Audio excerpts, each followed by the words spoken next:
Welcome to the Global Missions Podcast. I'm Maggie, and I'll be your host today, and I'm delighted to introduce you to Dr. Ed Smither, Dean and Professor of Intercultural Studies and the History of Global Christianity at Columbia International University. We'll be discussing the complex history of Christian missions and looking at some current realities and concerns. And if these topics are of special interest to you, then we would love for you to give us a follow wherever you're listening so that you'll never miss the next conversation. We've titled this episode after our core question of today: Are global missions colonial? Welcome to the Global Missions Podcast, Dr. Smither. Thank you so much for being with us today. We're going to jump right into this conversation. The narrative that to be missional is to be colonial isn't totally unfounded, but it's also a little oversimplified. So I'm wondering if you could give us an understanding of the historical context behind that concern, and how did Christian missions and colonial expansion become intertwined? Sure. Well, thank you for having me. It's not a simple question, and I think when we look back to the 16th century, what Andrew Walls called Greater European Migration.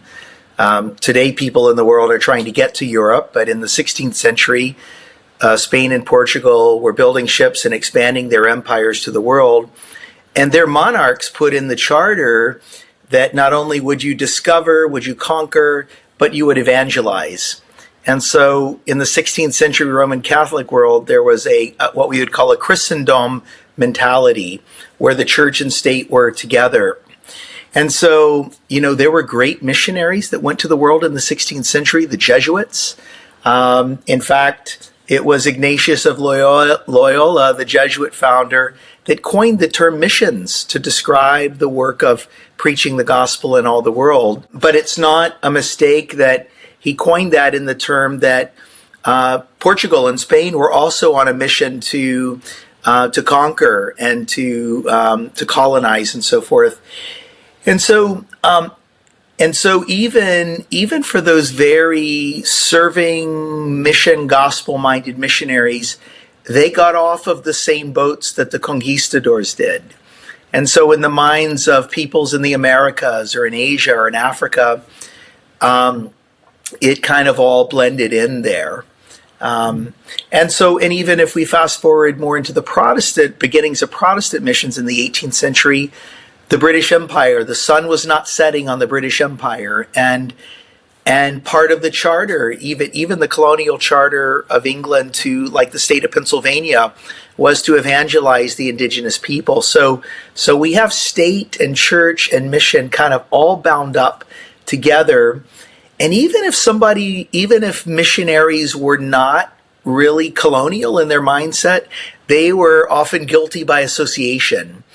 And so it's a messy story to begin with. And I think probably understanding the 16th and 18th and 19th century world, where there was a Christendom paradigm where we didn't have the pluralism that we have today in the separation of church and state. So when we look at the global missionary movement during the colonial era, what parts of the criticism that perhaps missions mindedness or missions heart is colonialistic at its core, what parts of that criticism do you see as being fair, and where would you say that we're missing the bigger picture?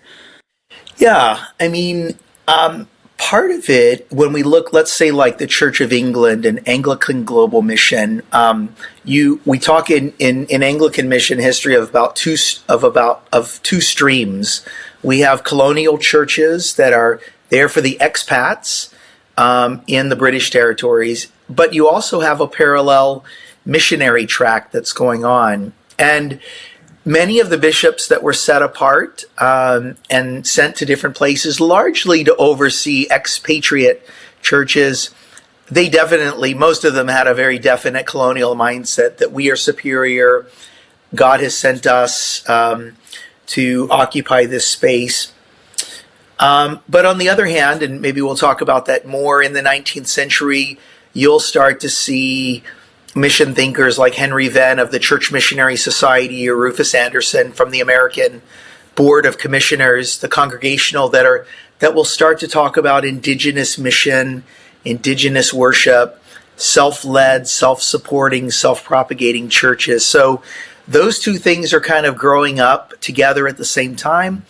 And not surprisingly, there are going to be people on the field with real colonial kind of tendencies and others that were defenders. And if I could give one example, Bartolome de las Casas was a priest. He was the first Roman Catholic priest set apart in the New World.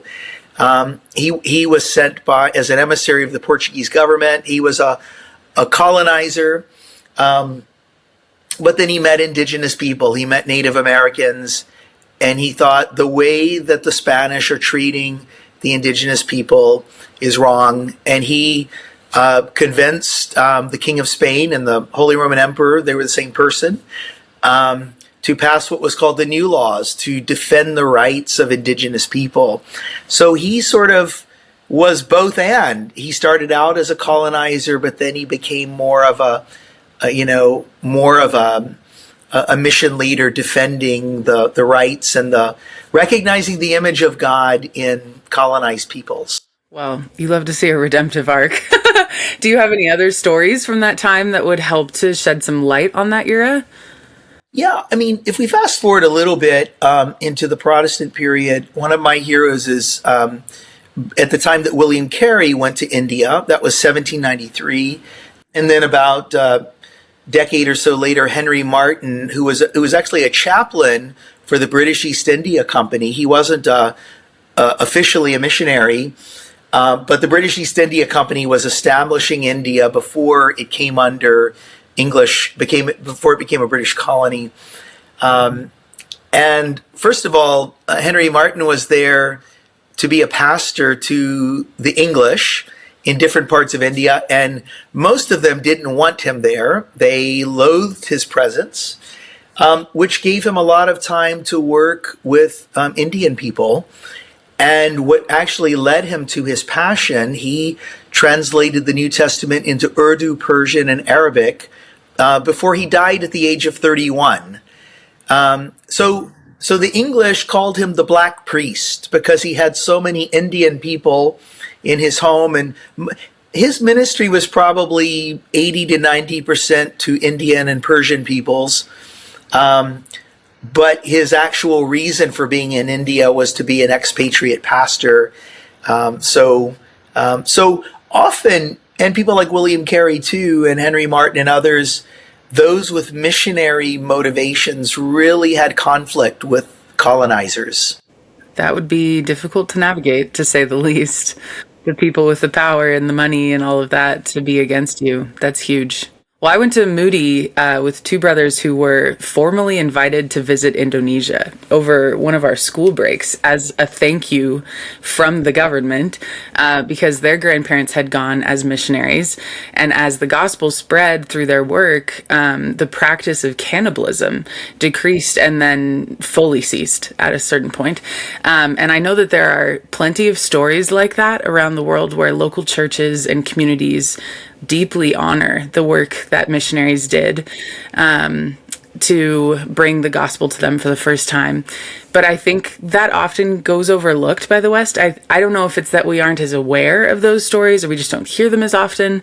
But I feel like we often tend to fixate on the more negative aspects of these stories. Why do you think that is?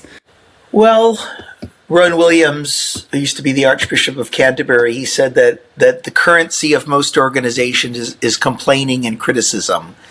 And I think our default is not to give thanks or to, and even when we look at the work of history, and the definition of history is striving to give an accurate account of the past.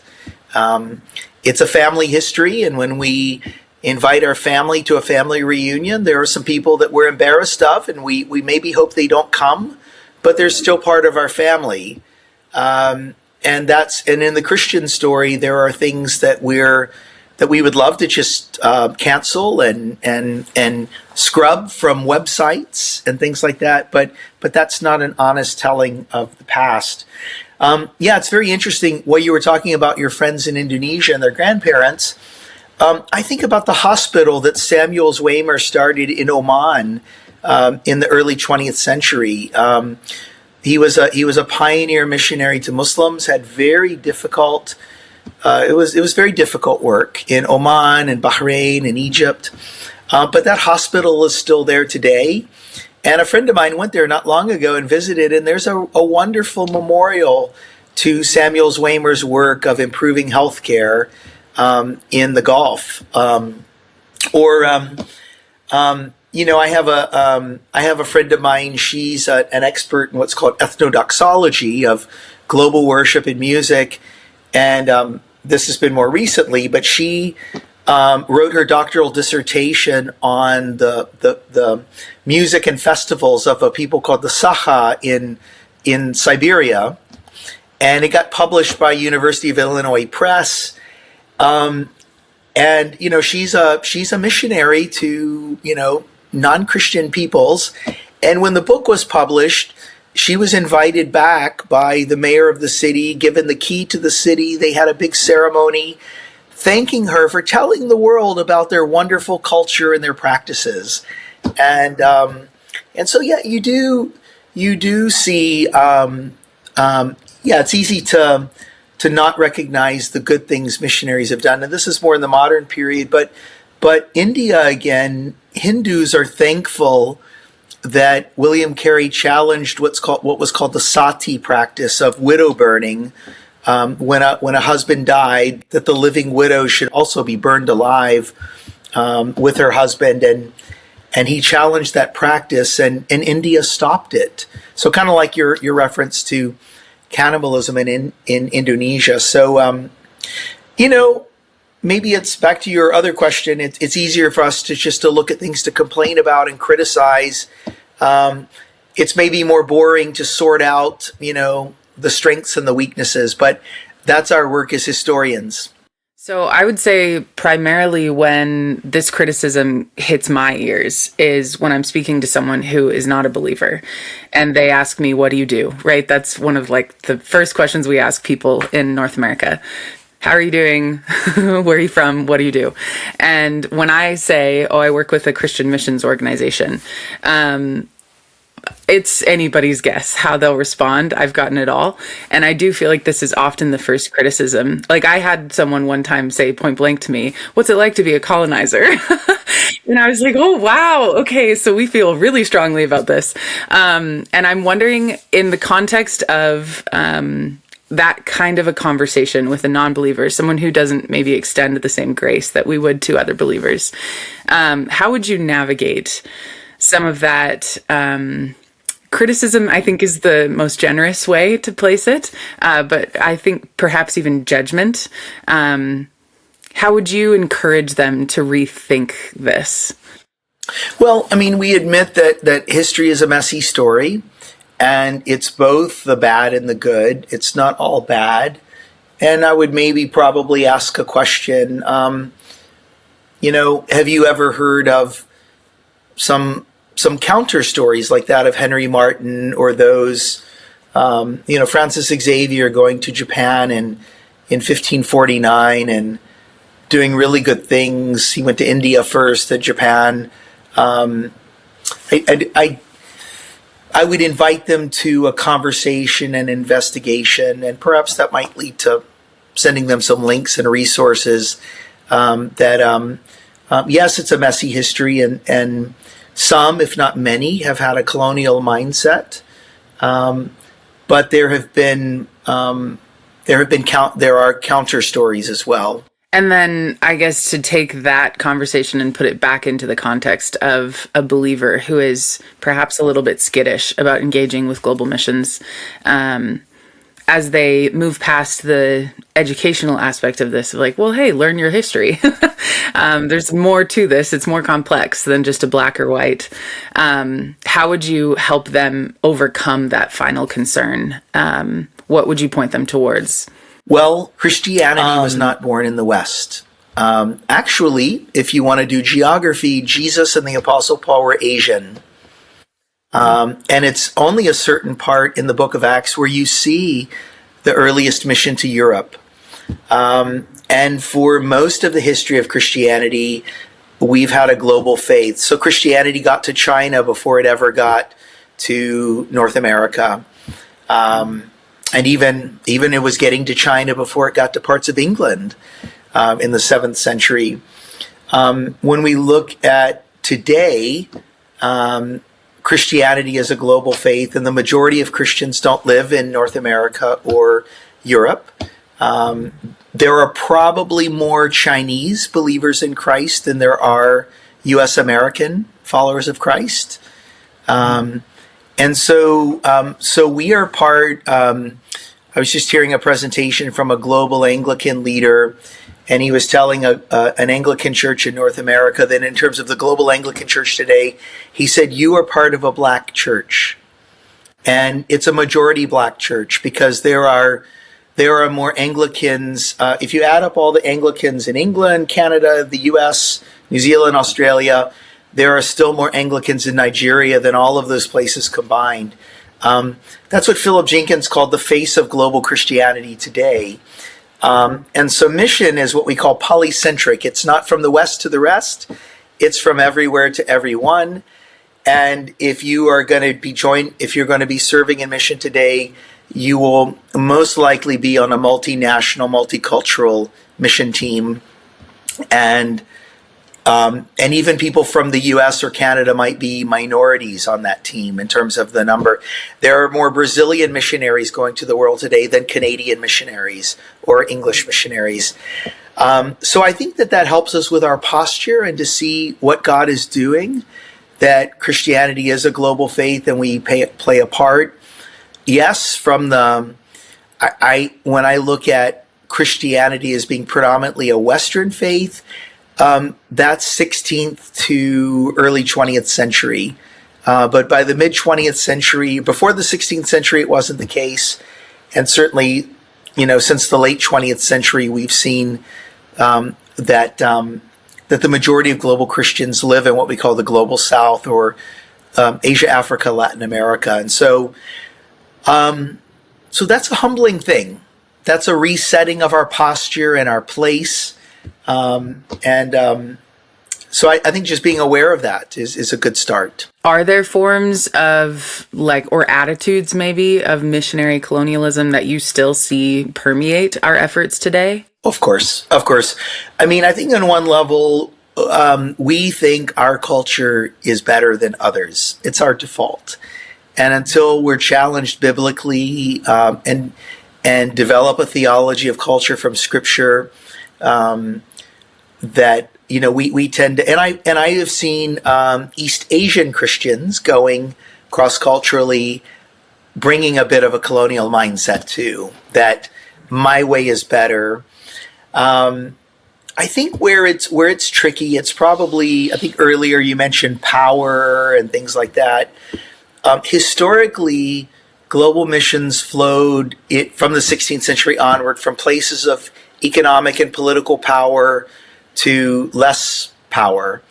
And so, yes, the majority of Christians in the world today live in the majority world, not in the West, but still most of the wealth, the Christian wealth, is still in the West. And I was at a conference one time, and it was talking about accounting in international mission organizations.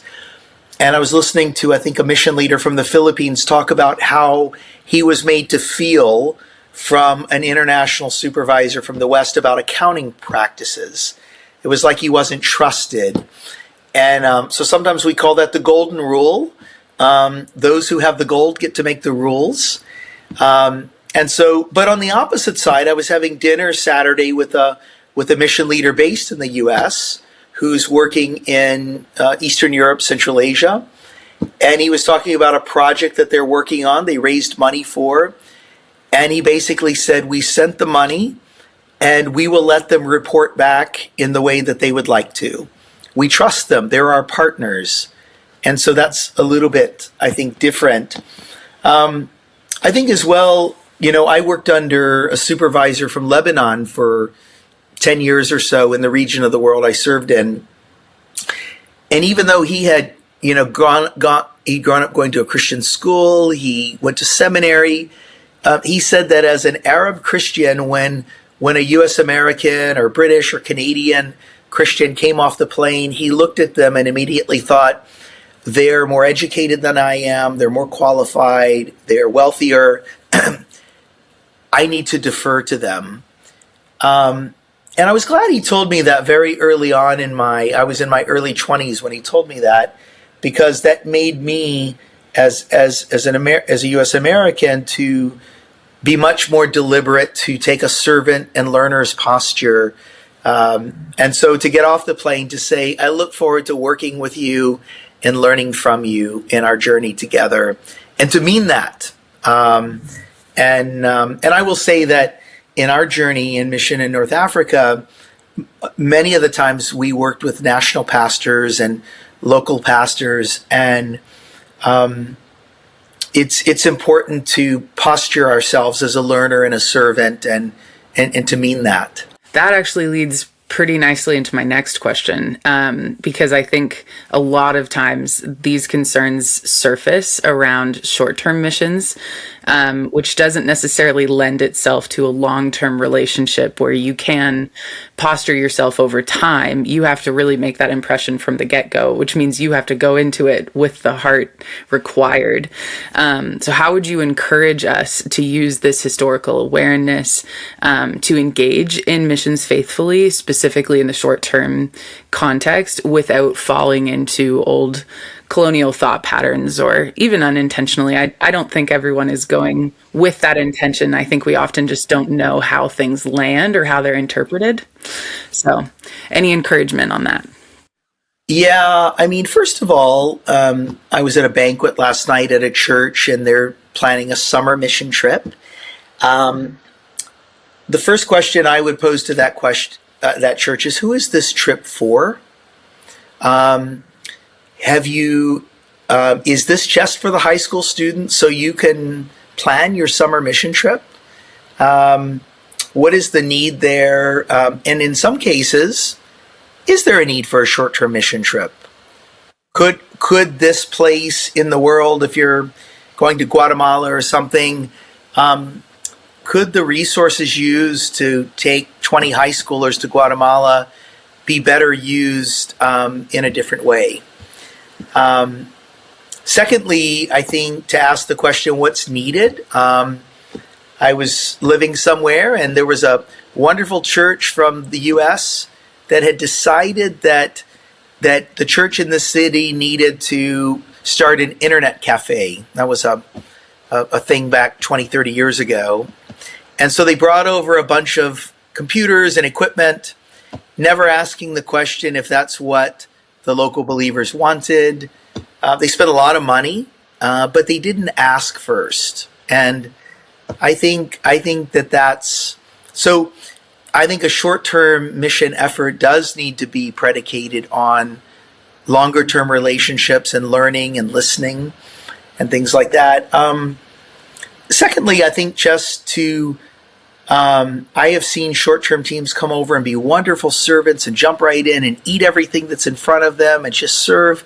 And I've watched other teams come and want to know where the McDonald's or Pizza Hut is, and not be servants and complain about cultural differences. And so I think, in my mission training, one of the best terms I ever learned was called coming with a learner's posture. And I think that so that requires for that local church to do some training, to like David Livermore's book, Eyes Wide Open. It's a little old now, but that really just challenges local churches to really think in a kingdom servant way about the long-term effect of short-term work. I believe that short-term missions are important in the discipleship of young people, high school and college students, but I think it ought to be 70 or 80% for the needs of the field and 20 to 30% for the discipleship growth of the people going. And so that's what I would say to that. Yeah, actually that kind of reminds me of a conversation we had with Clint Archer, and that episode would have been almost a year ago now, I think. But he has a lot of great recommendations for sort of couching your short-term efforts in your long-term investments on the field. So deploying teams specifically to mission partners that you already have who are established on the field. So if you're interested in that specifically, you want to hear more about it, I would recommend, I want to say it's like episode 231 off the top of my head. So take a scroll back in our history and there's more on that for you. But thank you. That's fantastic. When you think back over the history of global missions more broadly, are there any practices from the past that you wish we would revive and bring into our current mission work? I think we're pretty quick to say, oh, let's leave that in the past. But I'm curious if there's anything you see that we're missing out on today. Yeah, I think I wrote a short article in Evangelical Missions Quarterly. It came out this past spring, so you could search for that online, on suffering and simplicity in mission. And when I think about the example of Henry Martin, he had tuberculosis before he went to the field, and he basically said, "Well, if I'm actually, someone else said this, but he had the mindset that if I'm going to die somewhere, I'd rather die in India than in England." But he really did, he embraced suffering as part of the work.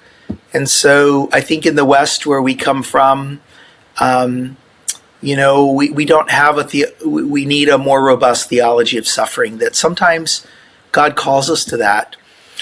The other thing is simplicity.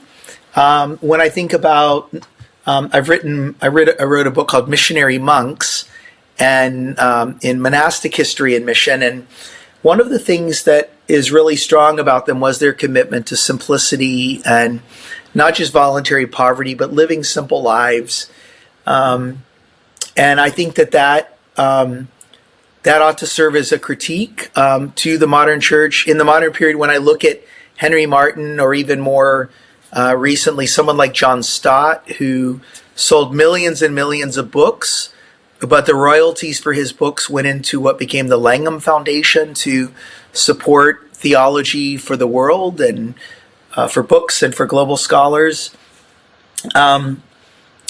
There are people in our world today that are getting rich off of the gospel.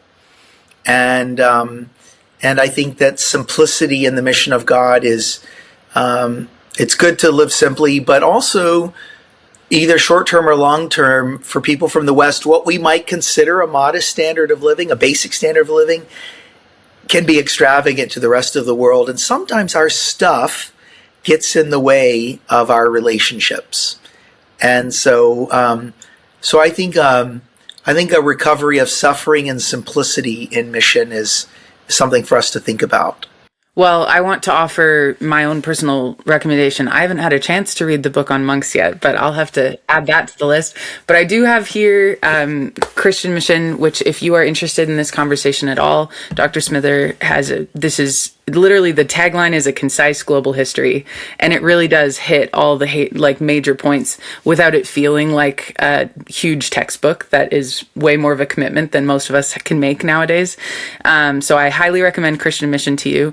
But just as you were mentioning that article in this other book, are there any other resources? Like, if someone is really keen on getting more of a grasp on our Christian history, our family history, so to speak, that you would point them towards? Yeah, I mean, if you want to go back a little bit more, I wrote one chapter in Christian Mission on mission in the early church, and that was a condensed version of a larger book I wrote called Mission in the Early Church, just looking at the first 8 centuries of Christian mission. So, we tend to look at mission history from this side of Martin Luther or William Carey, but there's a whole lot we can learn from the past. And in that book, Mission in the Early Church, is then what spawned the book Missionary Monks. So, which might be a little surprising to have those two words together. So those would be kind of similar resources. Sure. Okay. And then, as we're sort of wrapping this conversation up, we always give our guests an opportunity to speak to the churches listening directly. So is there any encouragement you have for them today? I think just what we've said. Let's have a learner's posture and serve the global church, and wherever we serve and go, that people will have seen Jesus. And we live in a turbulent world. where the names on our passports can potentially, cause barriers. But let's show them Jesus, not flags or political parties. I'm actually going to tag on to this question. We typically have senders as our listeners, the churches or the people who are supporting people to get them on the field, and they're very engaged in what it looks like to send meaningfully. But we also hear from time to time from missionaries who have listened to an episode because the title caught their eye or something. And I suspect that this will be one that Missionaries listens to, because this is kind of a question that if you're in this world, you have to have an answer ready for it. So I'm wondering if you have anything you would specifically say to our goers, to the people who are our sent ones. Yeah, I mean, I served in the Arab world when the U.S. Army and Western military was in the Middle East for a lot of that time. And every day I had to answer questions of what do you think about the war in Iraq, and it got so discouraging. So I would just want to say to folks on the field in situations like that to be encouraged to I think it's okay to be proud of where you're from. Maybe not always happy with what our governments do. But I think, just to focus on the Son of Man who came to serve and not to be served. And I think most of our friends, I lived in the Muslim world, and most of my Muslim friends would say, we don't see you as responsible for what your government is doing in the part of the world. And I think that's just the grace of God and the Holy Spirit working, that we're here to love and serve people. Lastly, if this conversation has really resonated with any of our listeners, is there a way that they could connect with you if they've got questions or further concerns? Sure. Well, I have a little website with my name, edsmither.com. So you see, it's edsmither.com, and you can email me through there.